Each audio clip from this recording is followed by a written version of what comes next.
ready to get started here. I want to say a couple things of introduction at the beginning.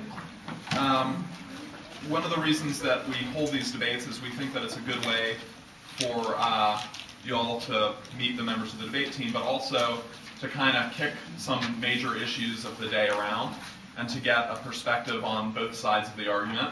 As it turns out, well, I won't tell you where people's natural political inclinations lie here. I'll let you sort of guess that for yourself. But for not only for the debaters, but also for y'all, we do this so that you can kind of put yourself in the middle or sort of displace yourself from your normal sensibilities about these things and kind of consider the arguments on both sides.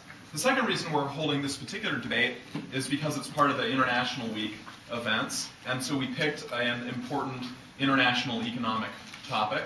The debate today is going to be about two different approaches to the globalization of labor.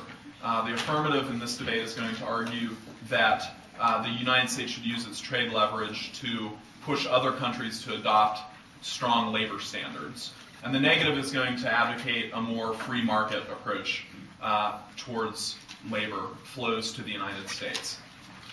Let me introduce the debaters here. On the affirmative, our first speaker is Amanda Essling, right here.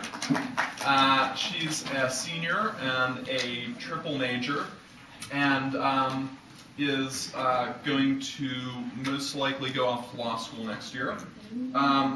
On the other side, the first speaker will be Ryan Morgan, down on the right. He's a frosh from the Seattle area, and he, I don't believe, has selected a major yet.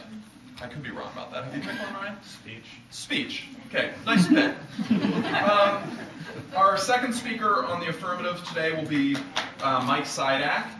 He is a philosophy major, and he's a sophomore, and debates for us in the debate team. And the final negative speaker will be Becca Richardson, also a debater, a senior, who is going to go off to law school next year.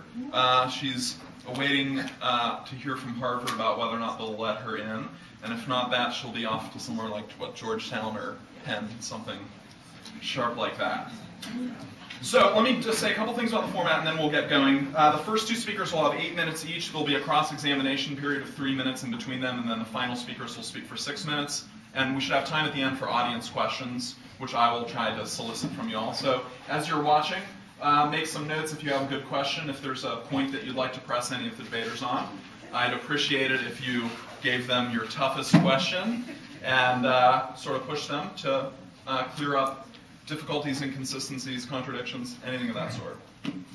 So, all that said, if you'd hold your applause during the debate would be helpful so that everyone can keep their attention, and you might want to turn off your cell phone if you have one.